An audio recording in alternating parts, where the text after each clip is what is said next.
Okay, our live video looks like it has begun. Good morning. We are the summer students from 2019 Ridge Meadows Recycling Society. My name is Robert. I'm Bronte. And we just completed Plastic Free July, and we're going to give you guys a little recap video on how it went. How do you think it went?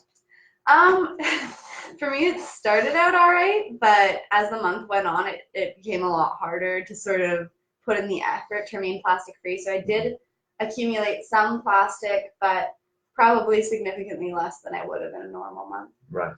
Well, I didn't make it one day, so I have a decent amount of plastic. The approach that I kind of took to this wasn't to really stop my plastic usage. So at the end of the month, I'd see what I would normally use in a month when I'm not really trying to mitigate it and when I'm not really trying to. But it sounds like you were trying to use less. Yeah, I was trying to avoid buying anything new because I had pre-existing plastic products that I knew I'd have to keep using because if I stopped using them, they'd be waste anyways. So I just tried to stop purchasing new plastic products and consuming them, and that was kind of my approach. Okay. Well, do you want to go through yours? Because you have much less than I do. Yeah, sure. That'd probably be a little easier for us. So I separated mine into two categories based on the ones that I accumulated consciously. I made the decision to accumulate, and the ones where I forgot what I was doing and ended up with plastic in my hands. So I can't remember what I got first, but one of my first ones was the cereal bag. There was one bowl of cereal left, and I had to eat it because I'm moving out shortly, and my parents wouldn't, so didn't want the food to go to waste. And then I had some chips with a secret, sneaky little plastic window here. So, yeah, they looked really, really good, and I couldn't resist them. This one was a trap from Robert. Grabbed me a bag of chips at the company barbecue, and they were my favorite flavor, so I had no choice. Yeah. I know. This was the window from a pasta box, and I got peer pressured into using this by my parents because there was no other food in the house, and they were very frustrated with my plastic-free diet. And then this is the lid to a cocoa container that I finished. That one's kind of tricky to avoid.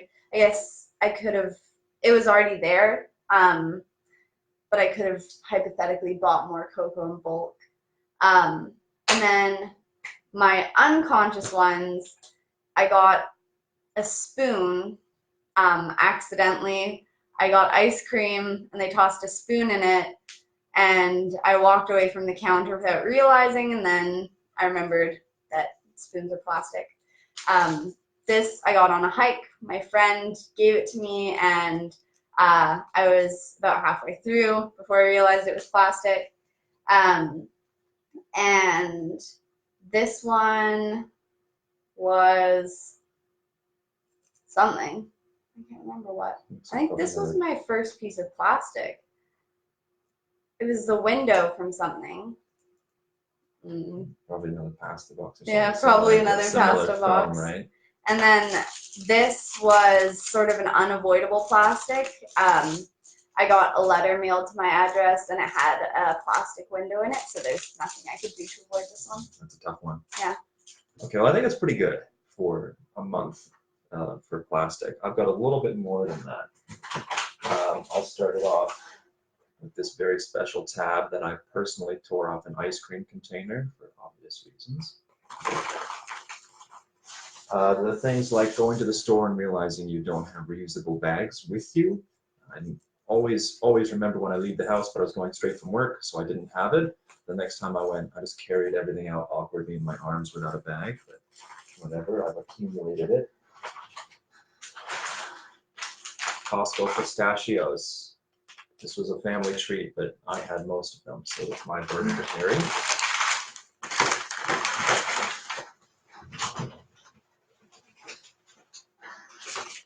Instant salad mixes. We all know the type when you just don't want to cut it yourself at the end of the day. Big fan of instant salad mixes. Apparently, I'm a big fan of instant, generally speaking. Instant tofu. There were 6 packets in here. Each one of them was individually wrapped in plastic.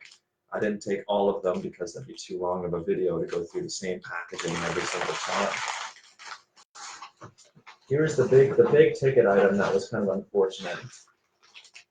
Was a bag of chicken strips. This again falls into the, well, I'm not going to waste the plastic, but I certainly don't want to waste the food and the plastic, so I had to kind of eat that so it wasn't going to waste. I'm a fan of blueberries. Of course, those come in a hard package. Again, they'll go off in a few days if I don't eat them, so you kind of have to just take the bullet because we already had them. Ziploc containers, bags, I reuse them, but still, it's something we purchase, something we consume, and something we just kind of throw away pretty willingly because we have so many of them. And then, of course, the milk jug, lid and container itself. Gone through a few of these, but I didn't keep all of them because I didn't have a big enough bag.